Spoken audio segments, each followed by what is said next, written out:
कभी गर्मी कभी सर्दी मौसम के नज़ारे हैं, प्यासे वो भी रहते हैं जो बसे नदिया के किनारे हैं। नमस्कार, मैं सौरभ सिंह एक बार फिर से स्वागत करता हूं आपके अपने यूट्यूब चैनल एडवांस क्लासेस पर। कैसे हो आप सभी? उम्मीद करता हूं आप सभी बेहतरीन हैं, स्वस्थ हैं, मस्त हैं और अपनी पढ़ाई करने में व्यस्त हैं। तो आज की इस वीडियो के अंदर हम स्टार्ट करेंगे एक नया टॉपिक ना कह के एक नया चैप्टर स्टार्ट करेंगे, क्योंकि आप लोगों को पता है मैंने पहला चैप्टर खत्म करा दिया है, electric field and Coulomb's law. आज हम डिस्कस करेंगे इलेक्ट्रिक पोटेंशियल एंड कैपेसिटेंस। इसको हम डिस्कस करेंगे इस वीडियो को। तो चलिए वीडियो को बिना देरी के साथ हम स्टार्ट करते हैं, ठीक है? तो चलिए, तो सबसे पहले हेडिंग बनाएंगे। जैसे मैं हेडिंग क्या बनाएंगे, आप सबसे पहले चैप्टर का नाम डाल देंगे। हम पढ़ रहे हैं यहाँ पे लेसन 3 जिसका नाम है इलेक्ट्रिक पोटेंशियल एंड कैपेसिटेंस।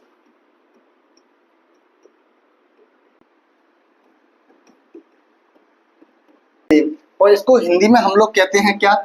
विद्युत विभव।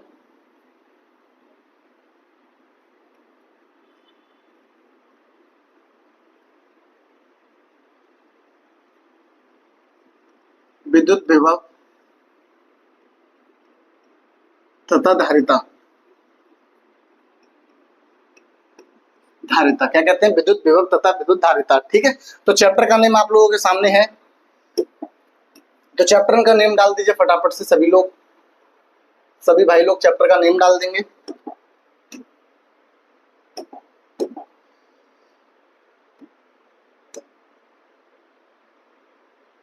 चलिए भाई, चैप्टर का नाम डाल दीजिए फटाफट से सब लोग। इसको थोड़ा सा हम सेट कर देते हैं। चलिए, कोई दिक्कत नहीं है, ठीक है? तो चैप्टर का नाम, तो आज इस चैप्टर के अंदर हम विद्युत विभव को पढ़ेंगे। तो विद्युत विभव फटाफट से सभी लोग हेडिंग बनाएंगे। विद्युत विभव क्या होता है? विद्युत विभव समझते हैं इसको। तो विद्युत विभव क्या होता है, देखिए। विद्युत विभव, अगर बात करता हूं मैं विद्युत विभव जिसको हम लोग कहते हैं क्या? Electric potential. क्या कहते हैं? Electric potential.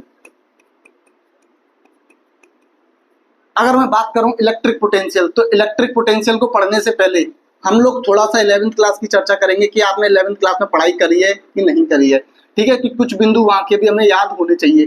जैसे मैं अगर आपसे बोलूं बच्चों कि आप लोगों ने 11वीं क्लास में हीट पढ़ी होगी, क्या ऊष्मा पढ़ी होगी, तो ऊष्मा क्या होती है फटाफट से बताएं। थोड़ा अगर आपको पता है, इसकी जानकारी है, तो फटाफट से मुझे थोड़ा सा बताएं। चलिए मैं आपको बताता हूँ कि यहाँ पे हीट क्या होती है। विद्युत विभव को पढ़ने से पहले मैं थोड़ा सा आपको 11वीं क्लास का कुछ पॉइंट्स हैं जो आपको याद कराना चाहूंगा, ठीक है? उनके बारे में डिस्कस करते हैं। तो अगर मैं बात करूं यहाँ पे हीट, यानी कि अगर बात करूं मैं यहाँ पे हीट, तो हीट क्या होती है? जैसे मैं अगर बात करूं यहाँ पे हीट को हम बोलते हैं बच्चों क्या? ऊष्मा। क्या कहते हैं? ऊष्मा। तो ये ऊष्मा क्या होती है बच्चों? तो ऊष्मा आप लोगों को पता है कि जैसे ऊष्मा है, अगर ये दो हमारे, ये मान के चलिए ये दोनों हाथ है, एक ए ऑब्जेक्ट ये बी ऑब्जेक्ट, अगर इनको मैं आपस में रगड़ देता हूं तो इसमें क्या उत्पन्न हो जाएगी बच्चों? ऊष्मा उत्पन्न हो जाएगी। क्या उत्पन्न हो जाएगी? ऊष्मा उत्पन्न हो जाएगी। अब इस ऊष्मा का पता कैसे करेंगे? आप लोगों को पता है कि ऊष्मा को हम मेजर तो बेसिकली किसमें करते हैं? जूल में या कैलोरी में करते हैं। लेकिन मैं ये कहना चाहता हूं कि इस हाथ में, इन दोनों हाथों में ऊर्जा है, तो इस बात को कैसे पता करेंगे? तो इस बात को पता करने के लिए एक भौतिक राशि बनाई गई। उस भौतिक राशि को हम लोग क्या कहते हैं बच्चों? ताप कहते हैं। क्या कहते हैं? ताप। यानी अगर आप इसका टेम्परेचर, यानी अब आपको पता है कि इसमें ऊष्मा अलग है, इसमें ऊष्मा अलग है, तो इस बात को हम स्पर्श करके या पता करेंगे तो क्या बनाएगा? ताप बनाया। तो तापमान के माध्यम से हम पता कर सकते हैं कि किस बॉडी में कितनी हीट है, टेम्परेचर के माध्यम से। तो इसके लिए फिजिक्स में एक भौतिक राशि बनाएगी जिसको हम कहते हैं तापमान। तापमान की सहायता से हम पता कर सकते हैं, ठीक है? जैसे आप, मैं इसको एग्जांपल से समझाता हूँ इस तरीके से। जैसे मान लो कि बच्चों एक बॉडी है कोई, इस तरीके से, ये कोई एक बॉडी है, ठीक है? ये कोई एक बॉडी है और इसको मैंने टेम्परेचर दिया। मान लो कि भैया मैंने इसको हीट दी इस तरीके से, और मैंने इसको हीट दे दी यहाँ पे। तो बच्चों ये हीट जो इस तरीके से यहाँ पे गमन करेगी, इस तरीके से। तो आप लोगों को पता है कि गमन करेगी यहाँ पे। तो मैं मान लेता हूँ कि इस पॉइंट को मैंने कह दिया ए पॉइंट और इस पॉइंट को कह दिया मैंने बी पॉइंट। और आप लोगों को पता है कि यहाँ से हीट इस सिरे पे जा रही है। तो यानी टेम्परेचर की अगर बात करूँ तो इस पॉइंट का टेम्परेचर मैंने मान दिया T है और इस पॉइंट का टेम्परेचर मैंने मान दिया TB है। तो आप बताएं कि हीट यहां से जा रही है, ए पॉइंट से बी पॉइंट की तरफ जा रही है, तो किस पॉइंट का टेम्परेचर ज्यादा होगा? तो आप कह दोगे सर टी ए का, और टी बी का कम होगा। तो आप यहाँ पे आसानी से कह दोगे कि यहाँ पे T A greater than T B होगा, राइट। तो ये आप बात में यानी हम यहाँ पे ये कह सकते हैं कि ऊष्मा स्थानांतरण की दिशा को पता करने के लिए क्या बनाया गया? तापमान बनाया गया। क्या बनाया गया? तापमान। तो इस बात को हम यहाँ पे लिख सकते हैं कि बच्चों इस तरीके से, यहाँ पे हम लिख सकते हैं कि ऊष्मा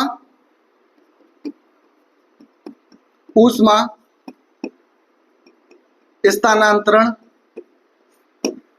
की दिशा का निर्धारण करने के लिए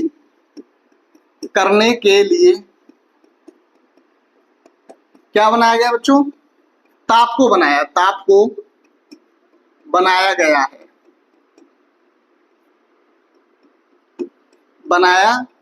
है। तो इसी प्रकार से बच्चों जब ऊष्मा स्थानांतरण की दिशा ज्ञात करने के लिए यहाँ पे ताप को बनाया गया, टेम्परेचर को बनाया गया, इसी प्रकार से बच्चों आवेश को निर्धारित करने के लिए क्या बनाया गया है? विभव को बनाया गया है। किसको बनाया गया है? विभव को बनाया गया है। तो यानी कि अब मैं अगर बात करता हूँ यहाँ पे विभव की, तो देखिए इस तरीके से मान लीजिए कि ये कोई एक बॉडी है, इसमें अगर बात करता हूँ यहाँ पे आवेश की, बात करता हूँ यहाँ पे आवेश, यानी कि चार्ज, बात करता हूं चार्ज। तो चार्ज को हम लोग कहते हैं बच्चों आवेश। क्या कहते हैं? आवेश कहते हैं। क्या कहते हैं? आवेश कहते हैं। तो आवेश को अगर मैं बताऊं तो इस तरीके से हीट को निर्धारित करने के लिए तापमान बनाया गया। इसी प्रकार से बच्चों आवेश को निर्धारित करने के लिए क्या बनाया गया? विभव बनाया गया। जैसे ऐसे मान लीजिए कि ये कोई एक बॉडी है, इस तरीके से कोई एक वस्तु है,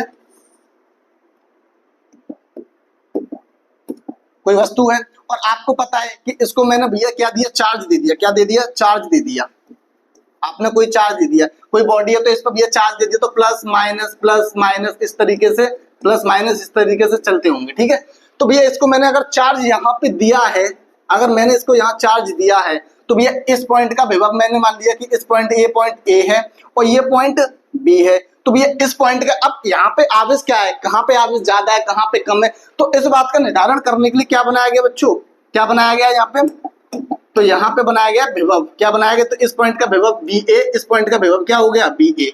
यानी जिस पॉइंट का विभव ज्यादा होगा उस पॉइंट का विभव हम लिख लेंगे। और याद रखना विभव भी जिस तरीके से ऊष्मा जो होती है वो ज्यादा से कम की तरफ चलती है, जिस बॉडी का टेम्परेचर ज्यादा होगा वो कम की तरफ चलेगी। इसी प्रकार विभव में भी होता है, जिस बिंदु का विभव ज्यादा होगा वो हमेशा कम की तरफ चलेगा। यानी अगर मैं मान लूं कि बी ए का पॉइंट ज्यादा विभव है तो यहाँ पे लिख देंगे, या अगर मान लो कि बी ए पॉइंट का विभव ज्यादा तो B A minus greater than B B, इस तरीके से कहेंगे। यानी विभव को हमेशा जब भी हम विभवांतर, अभी आगे हम पढ़ेंगे विभवांतर, ठीक है। तो विभवांतर के अंदर हम देखेंगे कि विभव क्या होता है, दो बिंदुओं के बीच विभव का अंतर होता है। तो विभवांतर जब भी निकालेंगे तो ज्यादा विभव में से कम वाले विभव को हम घटा के विभवांतर निकालते हैं, ठीक है। तो इस बात को आपको ध्यान रखना है। तो यहाँ पे भी इस बात को हम यहाँ पे लिख सकते हैं, इस प्रकार से लिख सकते हैं कि बच्चों आवेश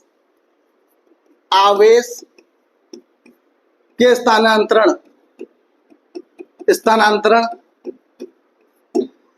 की दिशा कौन बताएगा बच्चों? आवेश स्थानांतरण की दिशा कौन बताएगा? तो आपको याद रखना है कौन बताएगा बच्चों? विभव। क्या बताएगा? विभव बताएगा, ठीक है। अच्छा, तो ये बात हुई विभव की। अभी मैं आपसे बहुत अच्छे से चर्चा करूंगा इसकी। अभी मैंने आपको एक समझाया, एक मतलब आपका भी थोड़ा सा बेस तैयार किया कि आप चीजों को रिलेट कर पाएंगे कि नहीं कर पाएंगे, ठीक है। तो इस बात को आपको याद रखना है। अब मैं बात करना चाहूंगा यहाँ पे विद्युत विभवांतर की। किसकी? विद्युत विभवांतर की। विद्युत विभवांतर क्या होता है, चलिए इसको समझते हैं। सबसे पहला टॉपिक आप लोगों का यही है, विद्युत विभवांतर। अगर बात करता हूं विद्युत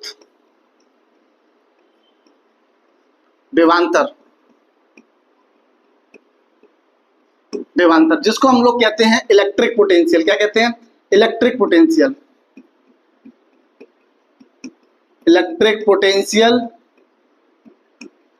डिफरेंस। क्या कहते हैं? Electric potential difference. तो नाम से क्लियर हो रहा है, electric potential difference. Electric potential difference.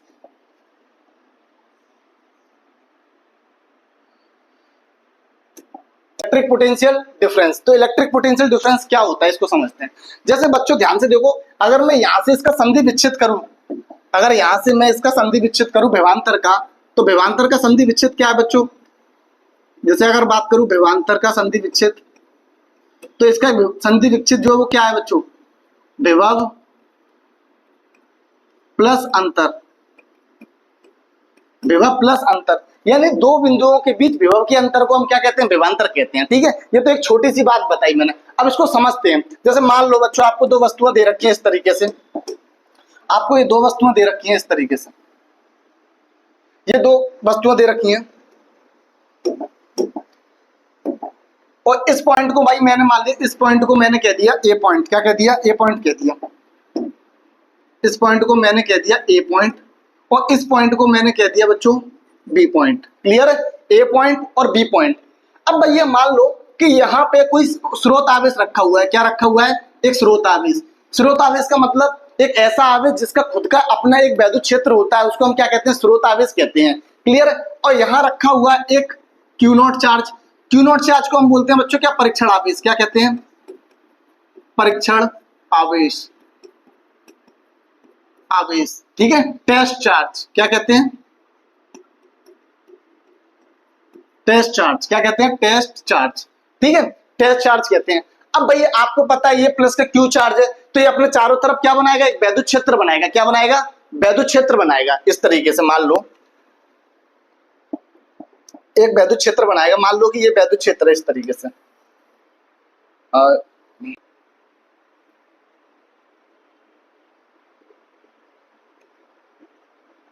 मान लो कि ये एक वैद्युत क्षेत्र है, समझिए, मान लो ये कोई एक वैद्युत क्षेत्र है, ये आवेश जो दोनों वैद्युत क्षेत्र के अंदर, ये घटना जो हो रही है ये वैद्युत क्षेत्र के अंदर हो रही है। अब भाई मान लो कि ये वैद्युत क्षेत्र है, ये हमारा लिख देता हूं मैं यहाँ पे, चलिए वैद्युत क्षेत्र, ये क्या है हमारा, वैद्युत क्षेत्र, वैद्युत क्षेत्र। अब ये वैद्युत क्षेत्र है, तो वैद्युत क्षेत्र की डायरेक्शन भी मान लो इस तरीके इधर है, यानी कि इधर है, और जिधर वैद्युत क्षेत्र की डायरेक्शन होती है उधर ही हमारे वैद्युत बल होता है। ठीक है, अब इस वैद्युत क्षेत्र को अगर इस परीक्षण आवेश को बिंदु ए से बिंदु बी से ए की तरफ लेके जाऊंगा, तो भैया आपको पता है ये पॉजिटिव चार्ज है, ये भी पॉजिटिव है, तो पॉजिटिव पॉजिटिव क्या करते हैं, रिपल करते हैं। क्या करते हैं, रिपल करते हैं। तो भैया ये जो चाहता है कि ये मेरे पास ना आए, क्या ये चाहता है कि मेरे पास ना आए, क्योंकि भैया ये पता है ये इसके एरिया में है, तो ये चाहेगा मेरे पास ना आए, पॉजिटिव पॉजिटिव रिपल करते हैं। तो आप क्या करते हो कि इसको बाह्य बल से क्या अपने कुछ, यानी अगर आप इसको जबरदस्ती इसको बिंदु बी से ए की तरफ लेके आओगे, तो आपको क्या करना पड़ेगा, कुछ बाह्य कार्य करना पड़ेगा। क्या करना पड़ेगा, बाह्य कार्य, यानी बाह्य बल लगा के आपको क्या करना पड़ेगा, बाह्य कार्य करना पड़ेगा। यानी अगर मैं बच्चों इसको बिंदु बी से ए की तरफ लेके आता हूं, तो मुझे क्या करना पड़ेगा, कुछ बाह्य कार्य करना पड़ेगा। क्या करना पड़ेगा बच्चों, बाह्य कार्य करना पड़ेगा, यानी एफ एक्सटर्नल फोर्स लगा के, और मुझे क्या करना पड़ेगा, एफ डब्ल्यू एक्सटर्नल वर्क करना पड़ेगा। अब आप लोग यहाँ पे देख रहे हो कि बच्चों यहाँ पे इन दोनों, यानी कि एक्सटर्नल फोर्स और डब्ल्यू दोनों की साइड इधर है, यानी इधर, और वैद्युत फोर्स किधर लग रहा है बच्चों, इधर, इधर डायरेक्शन में। यानी कि अगर मैं बात करता हूँ बच्चों एफ ई मतलब कि क्या है यहाँ पे, एफ ई मतलब इलेक्ट्रिक फोर्स, इलेक्ट्रिक फोर्स दोनों की डायरेक्शन अपोजिट है, तो मैं इसको वैद्युत क्षेत्र के विरुद्ध लेके आ रहा हूं, तो मुझे कुछ कार्य करना पड़ेगा। क्या करना पड़ेगा, कुछ कार्य करना पड़ेगा। तो जो किया गया कार्य होता है उस वो वैद्युत विभवांतर के बराबर होता है। क्या होता है, वैद्युत विभवांतर के बराबर होता है। अब जैसे इसकी डेफिनेशन को मैं समझू, यहाँ पे लिखूं, यहाँ पे तो इसकी डेफिनेशन को इस तरीके से लिख सकते हैं, इस तरीके से हम समझ सकते हैं, लेकिन कि वैद्युत क्षेत्र में विद्युत क्षेत्र में विद्युत धन परीक्षण आवेश को विद्युत क्षेत्र में धन परीक्षण आवेश को लाने में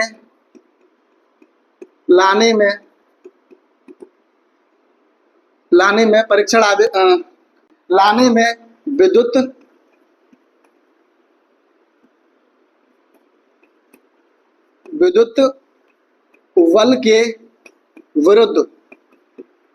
बल के विरुद्ध एकांक आवेश पर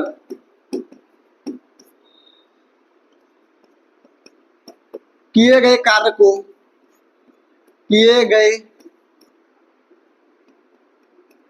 को कार्य को विद्युत विभवांतर कहते हैं। क्या कहते हैं बच्चों? विद्युत विभवांतर कहते हैं। विद्युत विभवांतर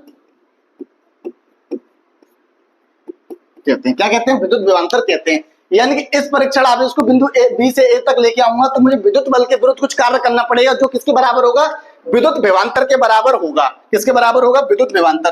तो यहाँ पे इसका फॉर्मूला क्या होता है बच्चों? इसका अगर फॉर्मूला तो ये होता है बी ए माइनस के V B equal to W upon Q naught. क्या होगा? Q naught. तो इतना मुझे क्या करना पड़ेगा बच्चों? कार्य करना पड़ेगा। क्या करना पड़ेगा? कार्य करना पड़ेगा। इतना मुझे क्या करना पड़ेगा? कार्य करना पड़ेगा। B A minus B B equal to W upon Q naught. अच्छा, इसी के साथ आपको एक बात याद रखनी है, इस परीक्षण आवेश को मुझे इस प्रकार लेके आना है कि इसके गतिज ऊर्जा और वेग में कोई परिवर्तन ना हो। अब गतिज ऊर्जा और वेग में परिवर्तन ना हो, इसके लिए क्या है कि इसको धीरे धीरे धीरे धीरे लेके आना पड़ेगा, बहुत स्लोली स्लोली, जिससे इसकी गतिज ऊर्जा में कोई परिवर्तन ना हो। ठीक है, तो चलिए इस पॉइंट को हम यहाँ पे लिख लेते हैं। इस पॉइंट को हम यहाँ पे लिख लेते हैं।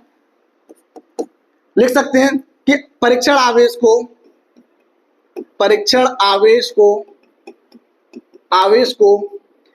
इस प्रकार लेकर आना है कि इसकी गतिज ऊर्जा या वेग में परिवर्तन ना हो। ठीक है, इस बात को आपको याद रखना है। और दूसरा पॉइंट आपको याद रखना है कि आप लोगों को पता है कि F वैद्युत बल, यानी लिख सकते हैं F E तथा F एक्सटर्नल, यह आपस में सदैव बराबर होते हैं।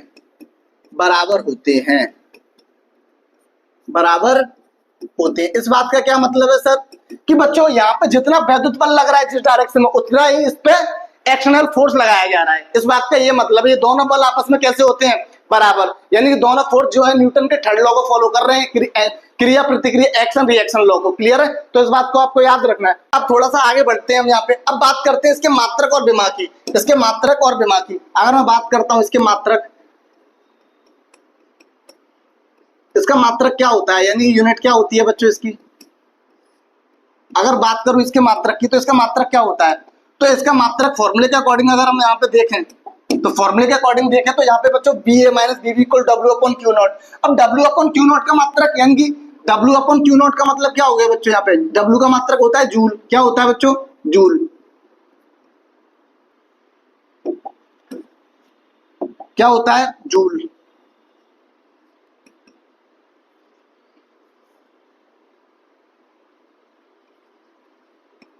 जूल प्रति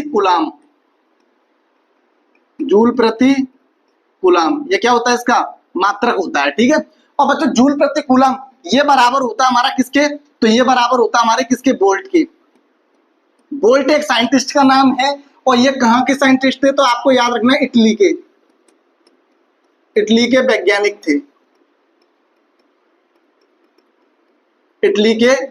थे। उनके सम्मान पे इसकी यूनिट का नाम क्या रखा गया था? वोल्ट रखा गया था। क्या रखा था? वोल्ट रखा गया था। बात करता हूं इसकी विमा की, तो इसकी विमा क्या होती है? तो विमा को ही बात कर लेते हैं हम यहाँ पे। विमा ये 11वीं क्लास में आपको निकालना सिखाई थी, डायमेंशन। तो इसकी विमा क्या होती है? तो इसकी भी चर्चा कर लेते हैं यहाँ पे। तो इसकी विमा भाई, जूल की विमा क्या होती है? W equal to F D से फोर्स इंटू डिस्प्लेसमेंट से क्या निकल के आता है? ml2t-2। अगर बात करता हूँ coulomb, Q equal to IT से, तो क्या निकल के आता है? AT। क्या निकल के आता है? AT। मुझे उम्मीद करता हूँ कि आपने 11वीं क्लास में सीखी होंगी सारी। ठीक है, अगर बात करता हूँ भाई इसको सिंप्लीफाई करेंगे, तो सिंप्लीफाई करने के बाद जो रिजल्ट निकल के आता है वो निकल के आता है ml2t-3-1। तो ये क्या है? इसकी विमा है। क्या बच्चों? विमा। राशि कैसी होती है? किस तरह की क्वांटिटी होती है? तो आपको याद रखना है क्वांटिटी किस तरह की होती है ये। तो क्वांटिटी की अगर मैं बात करता हूँ यहाँ पे, तो ये क्वांटिटी होती है कैसी? स्केलर, यानी कि अदिश राशि। कैसी राशि होती है बच्चों? ये अदिश राशि होती है। अदिश राशि बोले तो इसको हम बोलते हैं क्या? स्केलर क्वांटिटी होती है ये। स्केलर क्वांटिटी जिनमें डायरेक्शन नहीं होती उनको स्केलर बोलते हैं, यानी इस पर दिशा की कोई आवश्यकता नहीं होती विभव के लिए, ठीक है। विद्युत क्षेत्र की तीव्रता के अंदर हम डायरेक्शन देखते थे, लेकिन विभव के अंदर हम कोई भी डायरेक्शन नहीं देखेंगे, सिंपली इसको ऐड कर देंगे, ऐड और सब्ट्रैक्ट कर सकते हैं, ठीक है। चलिए इस बात को आपको याद रखना है, ये सारे इंपॉर्टेंट पॉइंट्स हैं, मैंने आप लोगों को यहाँ पे लिखा दिए हैं, सारी चीजों को आप नोट कर लीजिए। इसके बाद हम नेक्स्ट है विद्युत विभव की। तो विद्युत विभव क्या होता है इसको समझते हैं। विद्युत विभव, विद्युत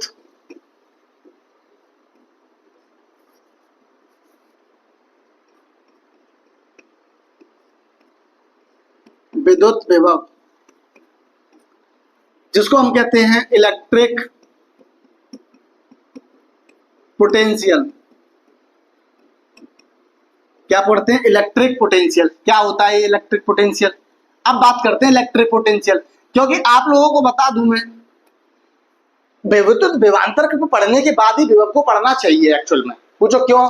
क्योंकि आप लोगों को मैं बता देता हूं कि यहाँ पे जो विद्युत विभव है ये फिजिक्स में परिभाषित नहीं है, यानी फिजिक्स में विद्युत विभव परिभाषित नहीं है, डिफाइन नहीं किया गया है, इसको परिभाषित नहीं है। लेकिन विद्युत विभवांतर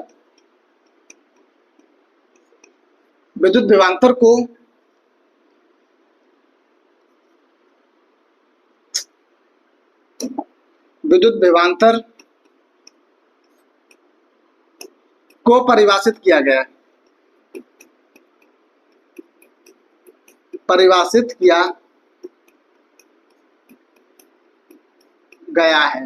यानी विभवांतर को परिभाषित किया गया है लेकिन विभव को परिभाषित नहीं किया गया। यानी कि अगर मैं यहाँ पे बोलूं विद्युत विभवांतर की परिभाषा से, विद्युत विभवांतर की परिभाषा से इसकी परिभाषा बना सकते हैं, की परिभाषा से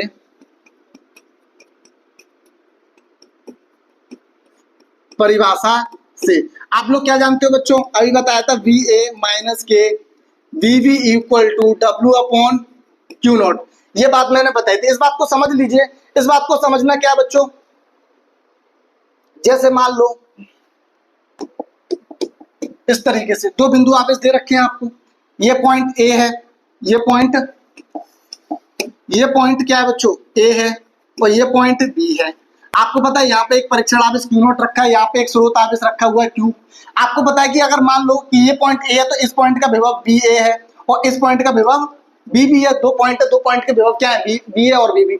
अब भाई इसको आप अगर यहाँ से देखो, यहाँ से आप इसको अगर उठा के लेके आओगे तो आपको क्या करना पड़ेगा? W एक्सटर्नल वर्ग करना पड़ेगा, W एक्सटर्नल करना पड़ेगा। तो इसके लिए आपको क्या है? विद्युत बल के विरुद्ध कार्य करना पड़ेगा। तो विद्युत बल के कार्य करना पड़ेगा। आपको पता है कि अगर यहाँ से देखूं मैं तो यहाँ पे विद्युत क्षेत्र की डायरेक्शन इधर है, क्लियर है, और W एक्सटर्नल किधर है बच्चों? इधर है।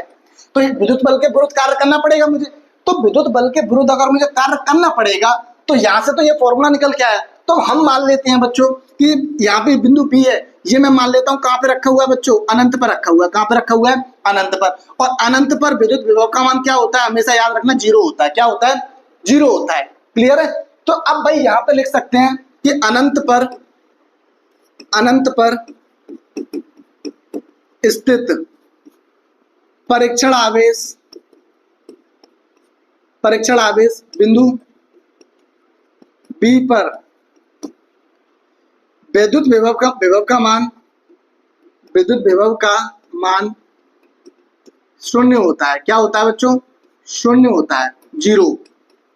अर्थात तो यहाँ पे हम लिख सकते हैं B पॉइंट पे जो विभव है वो क्या है? 0 है। तो यहाँ पे परिभाषा में अगर मैं यहाँ पे रखूं इसको तो यहाँ से क्या निकल के आएगा? VA माइनस के 0 equal to W upon Q naught. तो क्या निकल के आएगा बच्चों? VA बराबर के W अपॉन Q नॉट। तो इसका मतलब क्या है सर कि इसका देखिए ध्यान से कि इस पॉइंट का विभव मुझे पता चल गया। इस पॉइंट का विभव मुझे क्या पता चल गया कि इस पॉइंट का विभव कितना है? तो इस पॉइंट का विभव क्या होगा? W upon Q not. जब दूसरा पॉइंट हमारा कहाँ रखा था? अनंत पर रखा था, इंफिनिटी पर रखा था। तो आई होप आपको ये वाली बात समझ में आई। और इसके डेफिनेशन भी बच्चों क्या है? तो इसकी डेफिनेशन भी बच्चों वही है। डेफिनेशन इस तरीके से कि विद्युत क्षेत्र के अंदर लिख सकते हैं, यहाँ पे मैं लिख देता हूँ, ठीक है। तो डेफिनेशन इसके लिख सकते हैं यहाँ पे, विद्युत क्षेत्र के अंदर, विद्युत क्षेत्र के अंदर धनात्मक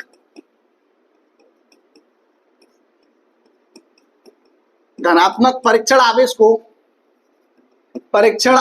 को विद्युत बल के विरुद्ध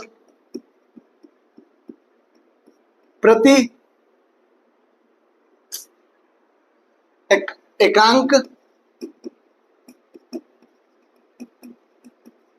एकांक आवेश पर किए गए कार्य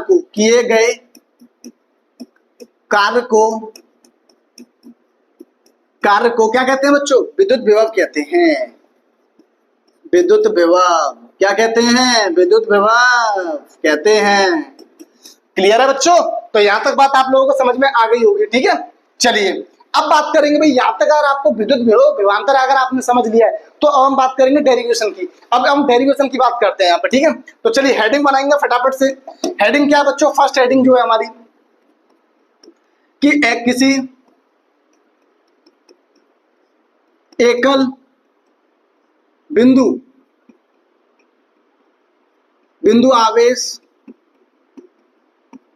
आवेश के कारण विद्युत विभव क्या होता है? विद्युत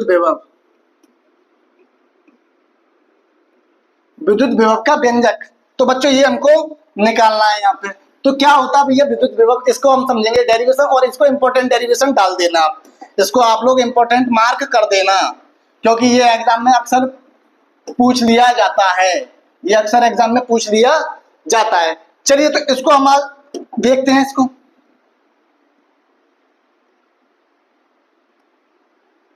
चलिए भैया हेडिंग बनाए फटाफट से। डेरिवेशन को हम यहाँ पे देखते हैं। तो भैया एकल बिंदु आवेश के कारण विद्युत विभव क्या होता है इसको देखिए। जैसे मान लो कि बच्चों दो बिंदु आपको दे रखे हैं इस तरीके से, आपको दो बिंदु दे रखे हैं, ठीक है। अब मान लो भैया इस बिंदु को मैंने कह दिया क्या? इस बिंदु को मैंने कह दिया ए, और इस बिंदु को मैंने कह दिया बी। क्या कह दिया? ए और बी। ए बिंदु पर मान लो कि कोई स्रोत आवेश रखा हुआ है क्यू, धनात्मक आवेश रखा हुआ है स्रोत आवेश, ठीक है। अब भैया बी बिंदु पर, और इन दोनों की जो बीच की दूरी है वो मैंने मान ली क्या है बच्चों? आर है। कितनी है? आर है। यानी ये दूरी कितनी है हमारी? आर। ये दूरी हमारी आर है। ये दूरी हमारी आर है। अब भैया अब मान ली पूरे बोर्ड पे मान लो कि विद्युत क्षेत्र फैला हुआ है। क्या फैला हुआ है? विद्युत क्षेत्र फैला हुआ है। तो इससे अगर मैं बोलूं कि भैया यहाँ पे एक बिंदु है, यानी अगर मैं इसको यहाँ पे मिलाऊं इस तरीके से,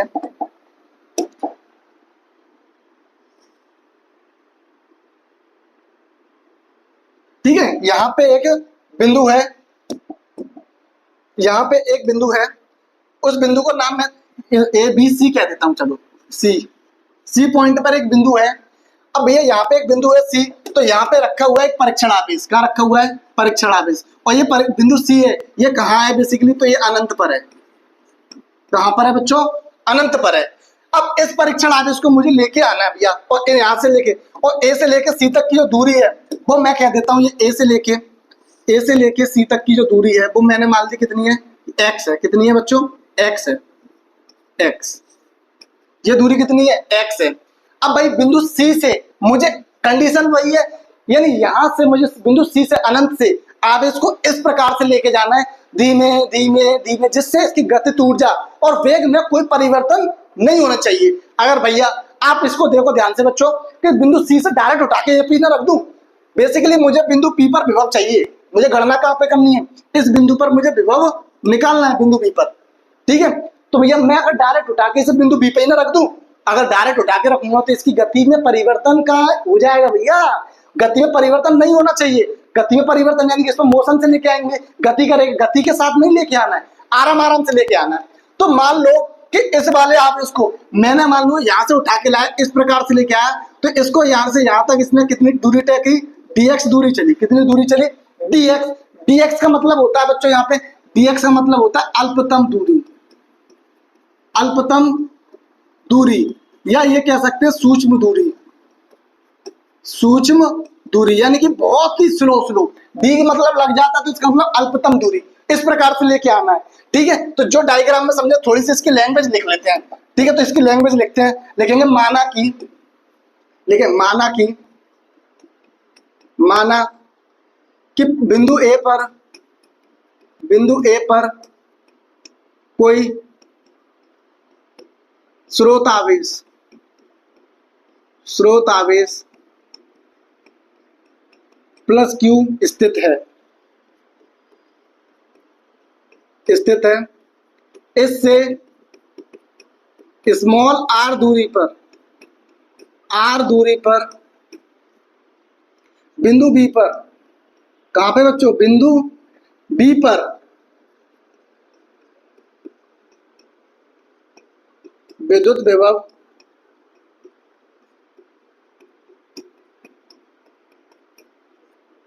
विभव की गणना करनी है। क्या करना है बच्चों, विद्युत विभव की गणना करनी है बिंदु बी पर। ऐसा करने के हेतु लिख सकते हैं, ऐसा करने हेतु अनंत से किसी परीक्षण आवेश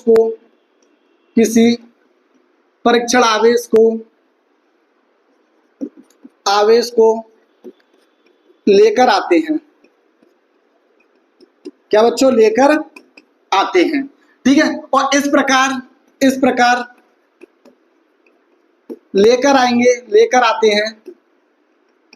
लेकर आते हैं कि उसकी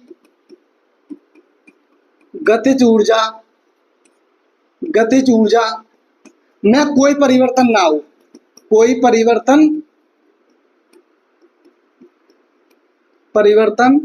हो।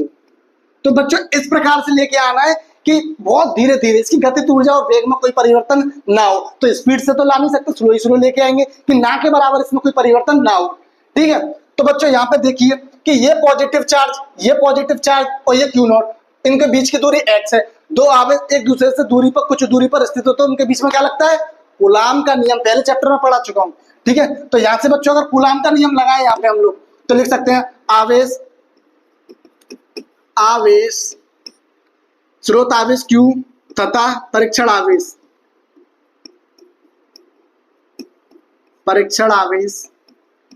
Q नॉट के मध्य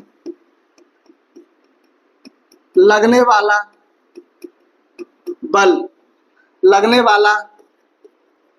बल कूलाम के नियम से, किसके नियम से, कूलाम के नियम से।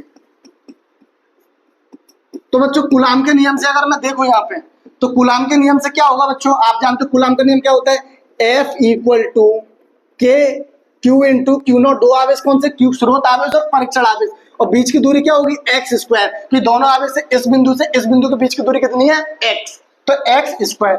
इसको डाल दीजिए, समीकरण नंबर 1 डाल दीजिए, इसको समीकरण नंबर 1।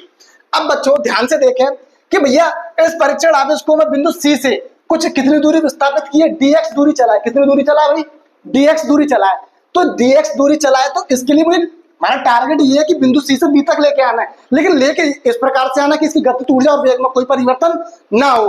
तो भैया मैं इसको dx दूरी चलाया, तो धीरे धीरे dx दूरी चला, फिर dx, तो इस तरीके से बिंदु बी तक लेके आया। तो यहाँ पे लिख सकते हैं बिंदु सी से, लिख सकते हैं यहाँ पे, अगले पेज पे चलते हैं, बिंदु सी से लिख सकते हैं, बिंदु सी से दूरी, सूक्ष्म दूरी dx विस्थापित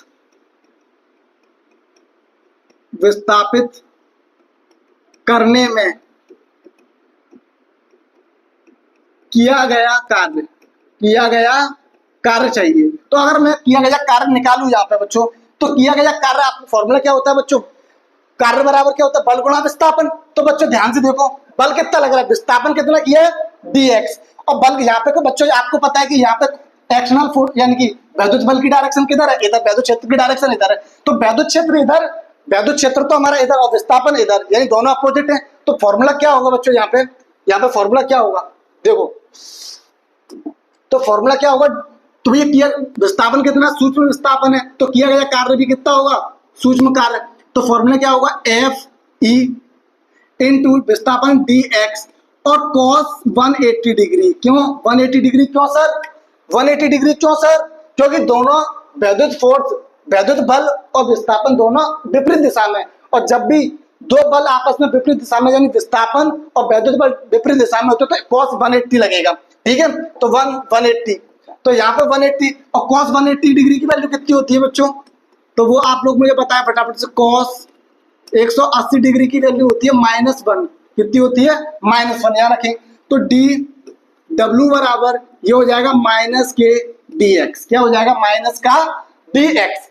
अब बच्चों ध्यान से देखो, ये निकल के आया, ये हमारा किया गया कार्य, यानी बिंदु सी से यहाँ तक ले डी आर दूरी डी एक्स दूरी तक चला है, इतना कार्य करना पड़ा है। डी डब्ल्यू बराबर के माइनस के एफ डी एक्स। अब बच्चों एफ का मान, समीकरण एफ का मान कहाँ रख देंगे, समीकरण निकल के आया, तो ये कार्य जो है वो कहाँ तक निकल के आया, यहाँ तक, मुझे बिंदु बी तक के लिए चाहिए। तो हम क्या करते हैं बच्चों, इसका समाकलन कर देंगे। तो कुल कार्य के लिए, कुल कार्य के लिए दोनों पक्षों का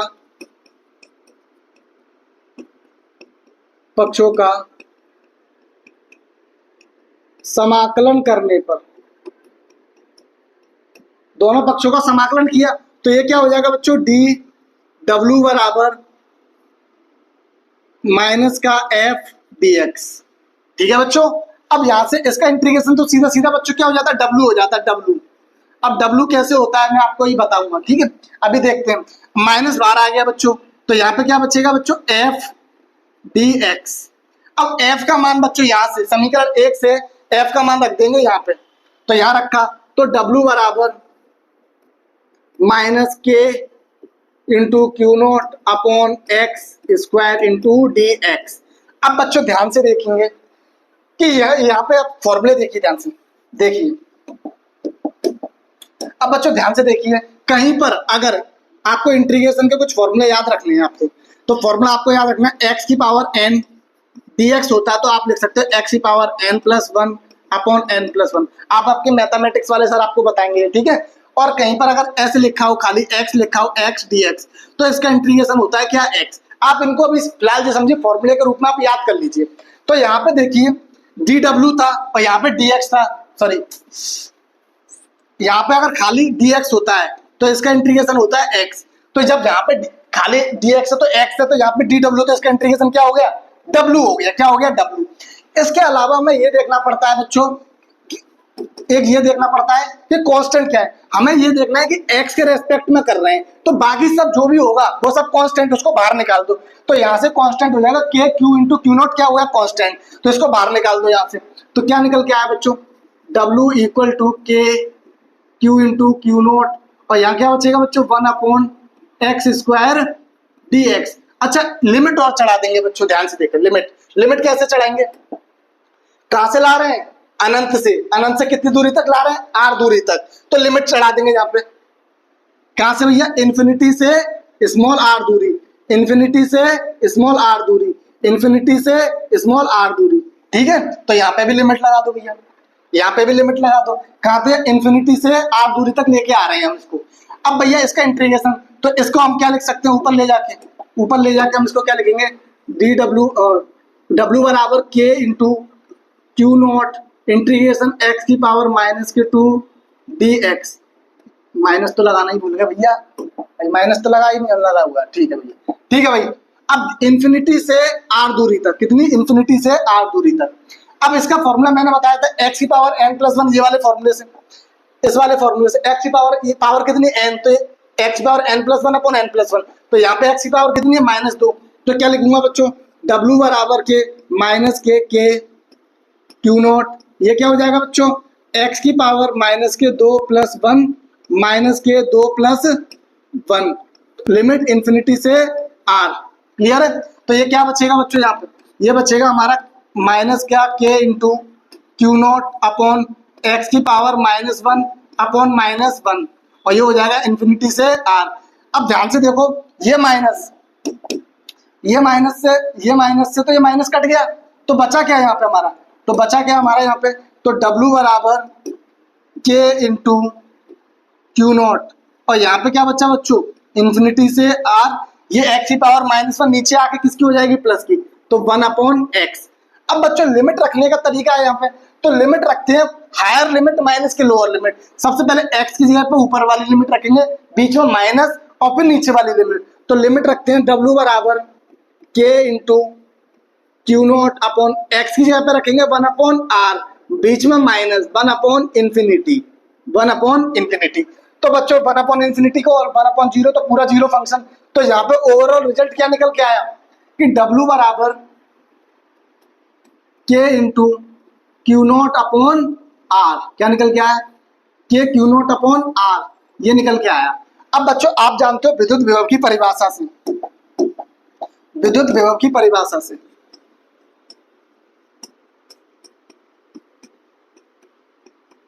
विद्युत विभव से आप जानते हो क्या होता है, V बराबर W अपॉन क्यू नॉट। तो यहाँ पे अगर W की वैल्यू रखता हूं तो क्या निकल के आएगा बच्चों, W बराबर K Q naught upon R into 1/क्यू नॉट। अब 1/क्यू नॉट से क्यू नॉट कट गया, तो ओवरऑल रिजल्ट क्या निकल के आया, रिजल्ट क्या निकल के आया, W बराबर K Q upon R, sorry ये विभव के बराबर, ये विभव के बराबर, सॉरी V के बराबर, V। तो ये क्या निकल के आया, R, क्या निकल के आया, R। तो ये क्या है बच्चों, विद्युत विभव का फॉर्मूला। और इसको आप चाहो तो कैसे लिख सकते हो, V बराबर K की value 1/4 pi epsilon not Q upon R, इसको हम ऐसे भी लिख सकते हैं। तो बस, और ये किस में आएगा बच्चों, बोल्ट में आएगा, बोल्ट में। बस यही हमको प्रूफ करना था, क्लियर है। तो आई होप आपको यहाँ तक बात समझ में आई होगी। और देख लीजिए फटाफट से, देखिए मैंने आज की क्लास में क्या क्या डिस्कस किया। सबसे पहले मैंने विद्युत विभवांतर को डिस्कस किया, यहाँ पे विद्युत विभवांतर के बाद यहाँ पे ये डेरिवेशन, डेरिवेशन में मैंने कुछ भी नहीं किया है बच्चों। दो यहाँ पे बिंदु आवेश लेते हैं A और B, और बिंदु B पर मुझे विद्युत विभव की गणना करनी है, और इसकी दूरी कितनी है R। यहाँ पे एक स्रोत आवेश रखा हुआ है, स्रोत आवेश की वजह से इसके चारों तरफ क्या है, एक विद्युत क्षेत्र बन जाता है। जैसा कि मैंने बताया इस व्हाइट ब्लैक बोर्ड पे जो पूरे पे क्या है, विद्युत क्षेत्र फैला हुआ है, ठीक है। यहाँ से इससे स्मॉल एक्स दूरी पर बिंदु C पर एक परीक्षण आवेश Q नॉट रखा रहता है, और इसको भैया मैं इस प्रकार लेके आना है कि इसके वेग में कोई परिवर्तन ना हो। तो इसमें स्टार्टिंग में dx दूरी चला, तो dx दूरी चला, तो आप लोगों को पता है ये dx दूरी चलने से पहले दो आवेश रखें, दो आवेशों के बीच की अगर कुछ दूरी हो तो उनके बीच में कूलाम का नियम लगता है। जैसा कि वीडियो पसंद आई तो वीडियो को लाइक कर दें, चैनल को सब्सक्राइब कर लें। मिलते हैं नेक्स्ट वीडियो में, थैंक यू।